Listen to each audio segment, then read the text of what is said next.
Good morning students and you are the most welcome on this online platform. और students हम लोग पिछले lecture में पहला चैप्टर फिजिकल वर्ल्ड स्टार्ट कर दिए थे क्लास 11 CBSE का। और फिजिकल वर्ल्ड में जो है मैंने काफ़ी कुछ चीज़ें पढ़ा दिया था और उसमें हम लोग लास्ट में जो है पढ़ रहे थे ग्रेविटेशनल फोर्स हमने पढ़ लिया था और उसके बाद मैं जो है इलेक्ट्रोमैग्नेटिक फोर्स पढ़ा रहा था। ठीक है, तो इलेक्ट्रोमैग्नेटिक फोर्स के बारे में मैंने थोड़ा सा बता दिया था, लेकिन हालांकि डेफिनेशन मैंने नहीं पढ़ाया था, तो आज जो है हम लोग उसके आगे से पढ़ेंगे। ठीक है, तो सबसे पहले आप लोग कॉपी और पेन ले लीजिए और जो भी चीज़ें मैं पढ़ाता हूँ उसको आप डेली का डेली लिखती जाया करिए, नोट्स बनाते जाया करिए। मैं भी आपको नोट्स PDF प्रोवाइड कराता रहूँगा, सारी चीज़ें आपके पास रहेंगी। ठीक है, तो आज की जो हमारी हेडिंग है वो है इलेक्ट्रोमैग्नेटिक फोर्स। ठीक है ना, हम लोग इसी पे चर्चा कर रहे थे। उसके बाद जो है क्लास एंड हो गया था, वीडियो कट हो गई थी। इलेक्ट्रोमैग्नेटिक फोर्स ये एक प्रकार का अट्रैक्टिव फोर्स है और ये सभी के सभी कौन से फोर्सेस है? फंडामेंटल फोर्स है। हम फंडामेंटल फोर्सेस में पढ़ रहे थे। फंडामेंटल फोर्सेस में हमने 3 फोर्स बताए थे, ग्रेविटेशनल, इलेक्ट्रोमैग्नेटिक, और जो तीसरा भी हमको स्टडी करना है वो है न्यूक्लियर फोर्स। ठीक ना, न्यूक्लियर फोर्स में मैंने बताया कि 2 भागों में बढ़ जाएगा, डिवाइड हो जाएगा। वो 2 भाग कौन कौन से होंगे? एक वीक न्यूक्लियर फोर्स और एक स्ट्रॉन्ग न्यूक्लियर फोर्स। तो कहीं कहीं किसी किताब में 4 लिखा रहता है, वो बोलता है कि fundamental forces are of 4 types. 4 का मतलब पहला ग्रेविटेशनल, दूसरा इलेक्ट्रोमैग्नेटिक, तीसरा वीक न्यूक्लियर और चौथा स्ट्रॉन्ग।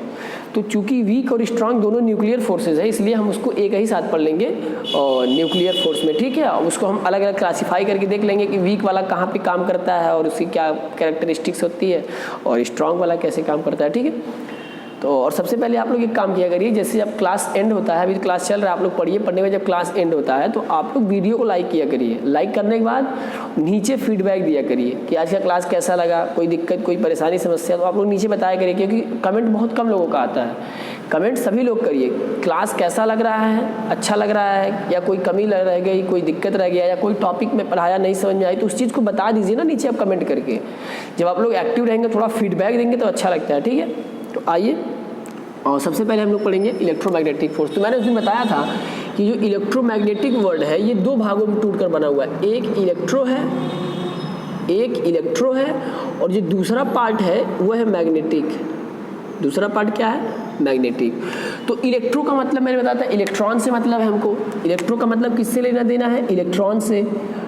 ठीक है, इलेक्ट्रो का मतलब इलेक्ट्रॉन से लेना है हमको। और मैग्नेटिक का मतलब क्या होता है? मैग्नेट से हमको मतलब है, इससे मतलब है मैग्नेट से। और जब हम इन दोनों को मिला देंगे,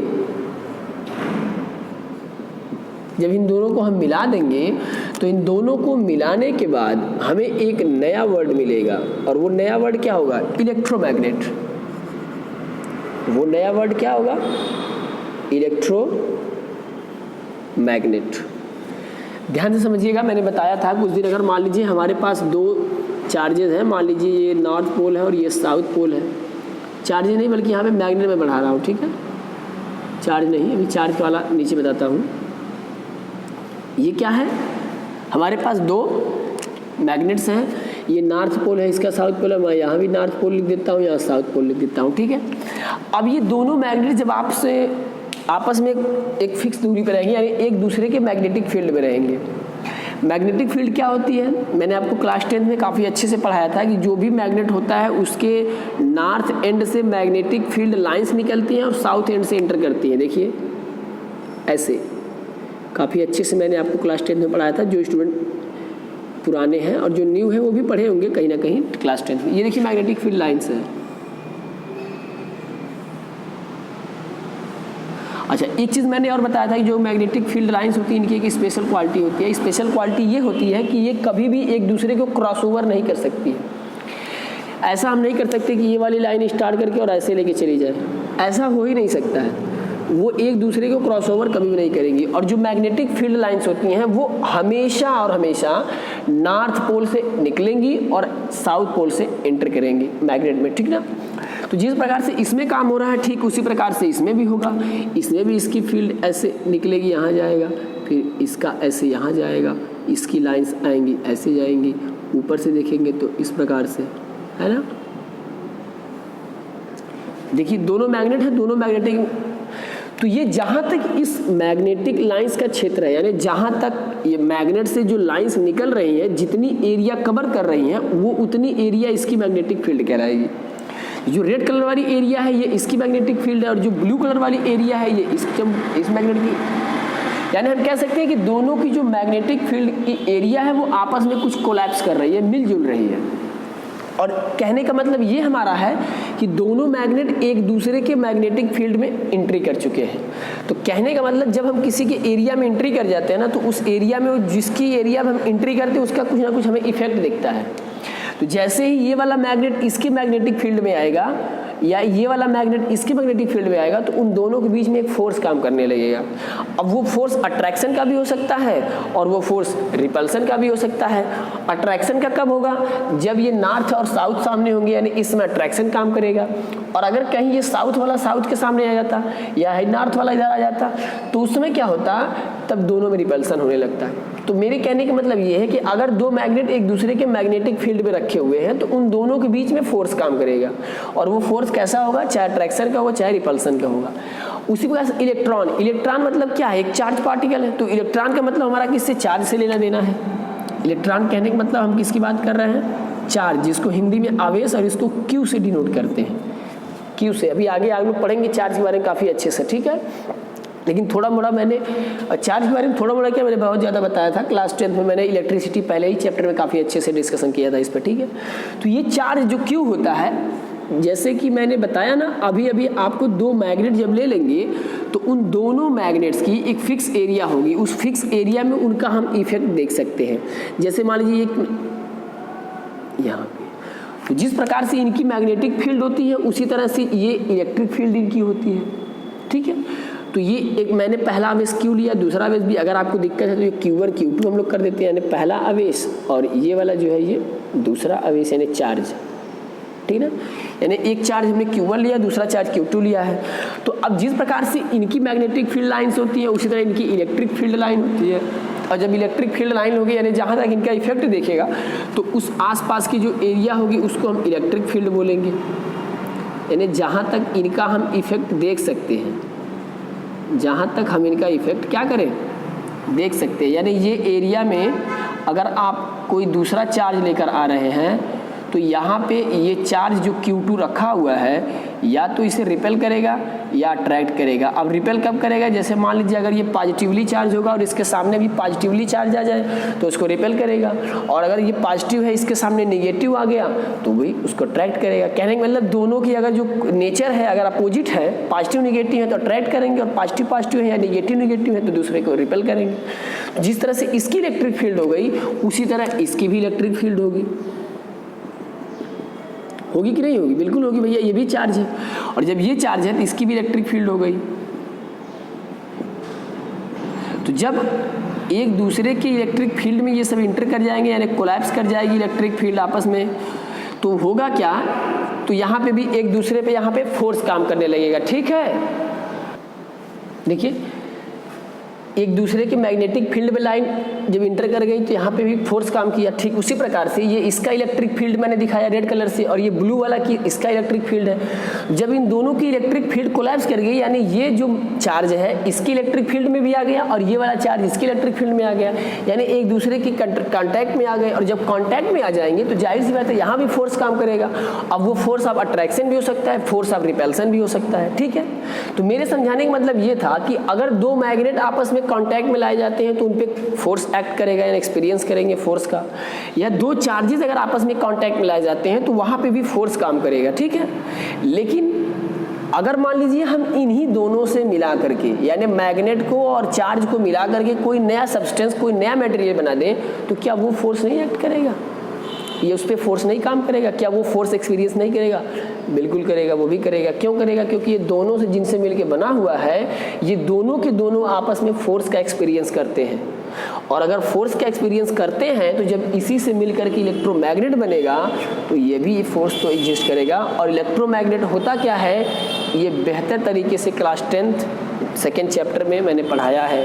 इलेक्ट्रोमैग्नेट एक प्रकार का मैग्नेट होता है जो काफ़ी जो भी टेम्परेरी होता है, जब तक इलेक्ट्रिसिटी इसमें प्रोवाइड की जाती है तब तक वो मैग्नेट की तरह बिहेवियर करता है, और जब इलेक्ट्रिसिटी नहीं प्रोवाइड होगी तो वो मैग्नेट का बिहेवियर नहीं करता। इसमें देखिए लिखा हुआ इलेक्ट्रोमैग्नेट, इलेक्ट्रो का मतलब इलेक्ट्रॉन, इलेक्ट्रॉन का मतलब इलेक्ट्रिसिटी, यानी जब तक आप इलेक्ट्रिसिटी इसमें प्रोवाइड करेंगे ना तब तक मैग्नेट का बिहेवियर शो करेगा, और जैसे इलेक्ट्रिसिटी गायब कर देंगे ना ये मैग्नेटिक बिहेवियर भी खो देगा।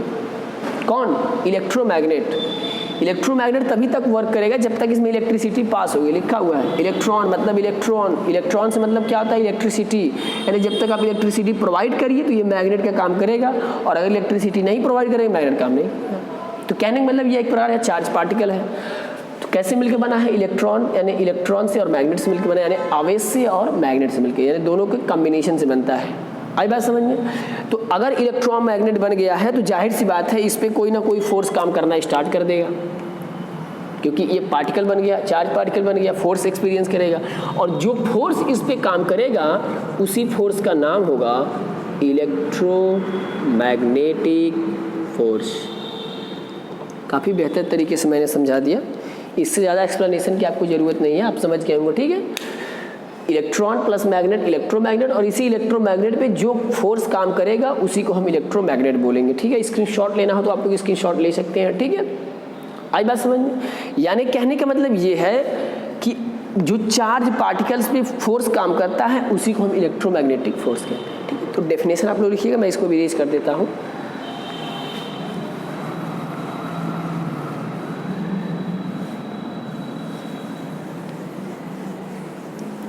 तो डेफिनेशन लिखिएगा इलेक्ट्रोमैग्नेटिक फोर्स की, लिखिएगा the force which act between the force which act between the force which act between two or more charged particles, two or more charged particles। अब वो चार्ज पार्टिकल्स कौन से हो सकते हैं? जैसे फोटॉन वगैरह हो गए, इलेक्ट्रॉन वगैरह हो गए, है ना। फोटॉन नहीं, इलेक्ट्रॉन नहीं बोलेंगे क्योंकि इलेक्ट्रॉन केवल इलेक्ट्रिक फील्ड प्रोड्यूस करता है। ठीक है, इलेक्ट्रॉन हो गया या फिर प्रोटॉन हो गया। प्रोटॉन के साथ साथ अभी मैंने इलेक्ट्रोमैग्नेट बताया कि इलेक्ट्रोमैग्नेट पे भी फोर्स काम करता है। तो ये सब क्या है?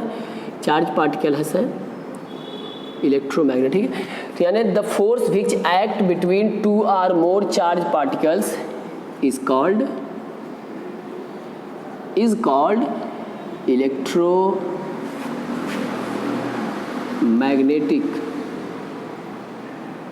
Electromagnetic force. ठीक है, लिख लीजिए इसको। The force which act between charge particles is known as या इज कॉल्ड इलेक्ट्रोमैग्नेटिक फोर्स। हो गया? ठीक है, देखिए अभी भी मैंने बताया था कि अगर कोई चार्ज मैंने लिया था तो ये चार्ज आपस में काम कब किए थे? फोर्स यानी कब किए थे? जब वो एक दूसरे के कांटेक्ट में आए थे। कहने का मतलब जब उनकी बॉडी एक दूसरे के कांटेक्ट में आई है तभी उन पे फोर्स काम किया है। ठीक उसी प्रकार से जो चार्ज पार्टिकल्स के बीच में फोर्स काम करेगा कब करेगा? जब दो चार्ज पार्टिकल, फोटॉन हो चाहे इलेक्ट्रोमैग्नेट हो, जब वो एक दूसरे के कांटेक्ट में आएंगे, यानी उनकी बॉडी कांटेक्ट में आएगी तभी वो एक दूसरे के ऊपर काम करेंगे, तभी वो एक दूसरे में फोर्स लगाएंगे। अगर बॉडी कांटेक्ट में नहीं आती है तो फोर्स काम नहीं करेगा। तो बॉडी कांटेक्ट में आने का मतलब उसको हम क्या बोलते हैं? Physically interaction. यानी हम कह सकते हैं कि जो इलेक्ट्रोमैग्नेटिक फोर्स होता है यह एक प्रकार का फिजिकली इंटरेक्शन होता है, यानी बॉडीज के बीच में वर्क करता है। जब बॉडी एक दूसरे के कांटेक्ट में आती है, ऐसा ना हो बॉडी काफ़ी दूर हो और हम यहाँ हो तो हमारे इनके बीच में काम करने लगे, ऐसा नहीं हो सकता। यानी ये फोर्स जो होता है वो फिजिकली इंटरेक्शन होता है। इसके आगे लिखेंगे it is a physical interaction. क्या लिखेंगे? अब मैं लाइन चेंज करके लिखूंगा, ठीक है? तो आप लोग पैराग्राफ चेंज कीजिएगा। It is a physical interaction. It is a physical interaction. It is a physical interaction between charged particles. It is physical interaction between charged particles. ठीक है? अच्छा, उसके बाद बात करेंगे कि यह कैसे कैसे बना होता है। किस प्रकार से इस फोर्स का डेरिवेशन, किस प्रकार से उत्पत्ति होती है। तो मैंने अभी बताया कि मैग्नेट होगा तो मैग्नेटिक फील्ड होगी उसमें, अगर चार्ज होगा तो उसमें इलेक्ट्रिक फील्ड होगी। तो कहने का मतलब ये हमारा है कि यहाँ मैग्नेटिक फील्ड भी है और इलेक्ट्रिक फील्ड भी है, यानी ये जो फोर्स काम करेगा इसमें मैग्नेटिक फील्ड और इलेक्ट्रिक फील्ड दोनों क्या होंगी, कंबाइंड होंगी। तो उसको आगे लिखिएगा आप लोग, it is composed of, paragraph change करके लिखिए, it is composed of magnetic field, है ना, magnetic field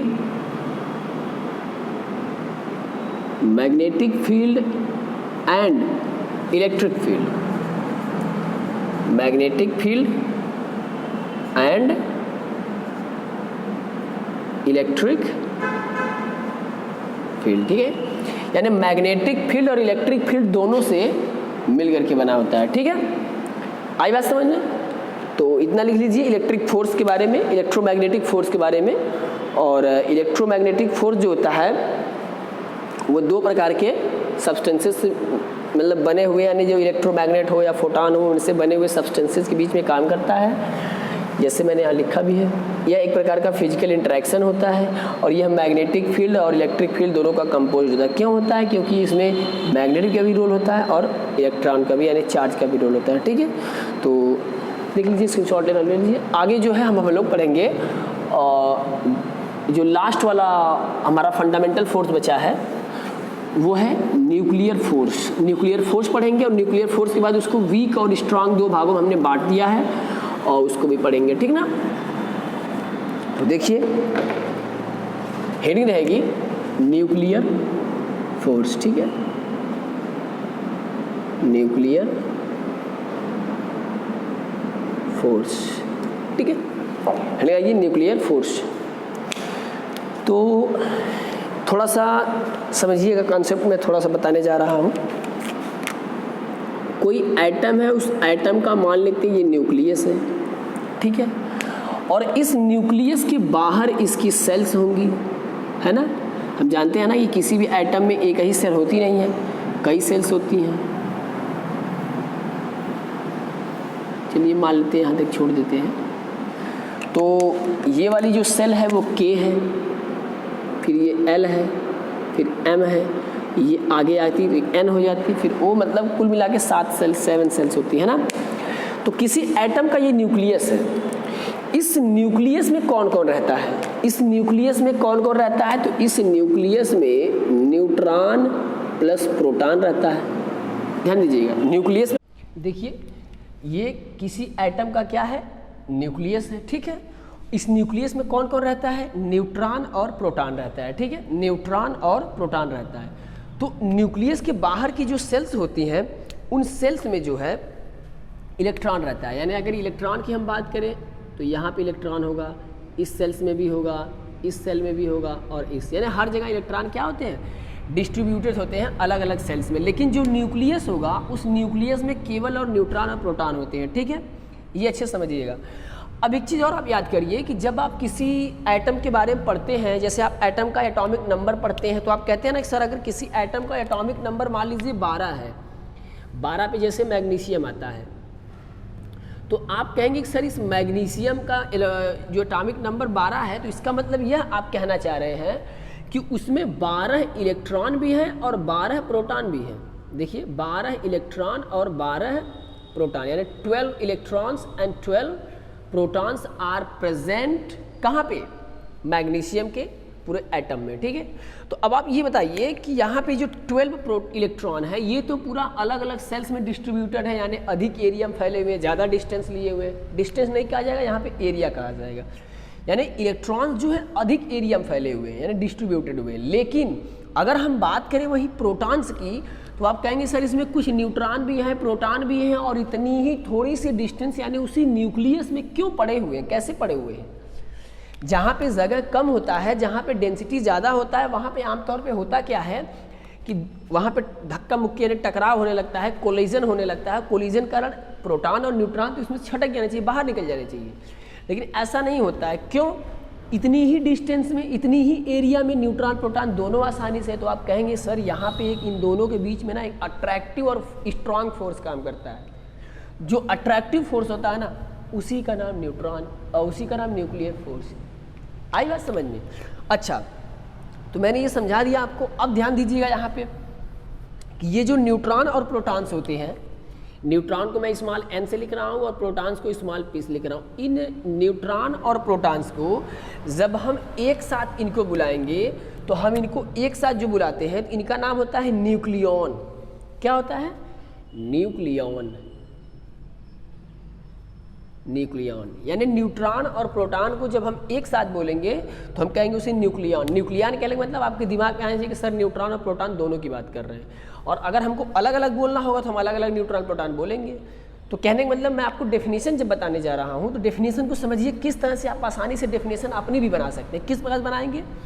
the force which act between neutron and proton in the nucleus of an atom is known as nuclear force of attraction या nuclear force. फिर से देखिए, the force acting between neutron and protons in the nucleus of an atom is known as nuclear force. ठीक है, या आप दूसरी भाषा बोलना चाह रहे, देखिए उसको कैसे बोलेंगे? The force acting between nucleons. Neutron proton को बोलने की जगह हम क्या बोल रहे हैं? सीधे न्यूक्लियॉन बोल रहे हैं। The force which acts between nucleons in the nucleus of an atom is called nuclear force। Clear है? काफ़ी अच्छे से समझिएगा। ठीक है, तो इस डायग्राम को आप लोग इधर सामने बना लीजिएगा। मैं अब डेफिनेशन आपको लिखने जा रहा हूँ। ठीक है, देखिए डेफिनेशन किस तरह से लिखना है। डेफिनेशन मैंने बता दिया, थोड़ा सा मैंने समझाने के लिए जो है आपको फिगर बनाया था। ठीक है, तो डेफिनेशन में लिखिए द स्ट्रांग अट्रैक्टिव फोर्स। लिखिए द स्ट्रॉन्ग, अभी स्ट्रॉन्ग मत लिखिए, ठीक है, जब हम आगे क्लासिफिकेशन कर देंगे तब आप लोग स्ट्रॉन्ग और वीक का यूज़ करिएगा। अभी फिलहाल बस लिखिए the attractive force, the attractive force which acts between nucleons, which the attractive force which acts between, ये between शॉर्ट फॉर्म में ऐसे लिखा जाता है। ठीक है, between न्यूक्लियॉन्स। अब इस न्यूक्लियॉन की जगह हम न्यूट्रॉन एंड प्रोटॉन भी लिख सकते हैं। ठीक ना, तो मैं ब्रैकेट में आपको समझाने के लिए यहाँ पे लिख देता हूँ कि इसका कहने का क्या मतलब है। न्यूक्लियॉन्स का मतलब कौन कौन रहेगा? Neutron and proton. ठीक है, the attractive force which acts between nucleons in the nucleus, कुछ छूट रहा है जैसे, इन the nucleus of an atom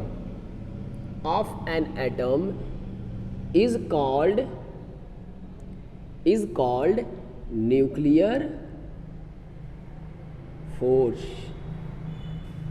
clear है? द स्ट्रॉन्ग अट्रैक्टिव फोर्स मैंने इसलिए नहीं लिखवाया यहाँ पे कि अभी आगे हम इसको दो भाग में बांटेंगे। एक पार्ट जो हमारा होगा वो स्ट्रॉन्ग होगा और एक जो पार्ट होगा वो वीक होगा। तो अभी हम स्ट्रॉन्ग और वीक में उसको पढ़ लेंगे। ठीक है, तो इसलिए हमें यहाँ पे क्या लिखना है कि the attractive force which acts between nucleons, that is neutron and protons, in the nucleus of an atom is called nuclear force। ठीक है, बात समझ आ रही है? इसको स्क्रीनशॉट लेना हो तो आप लोग ले लीजिए स्क्रीनशॉट। ठीक है।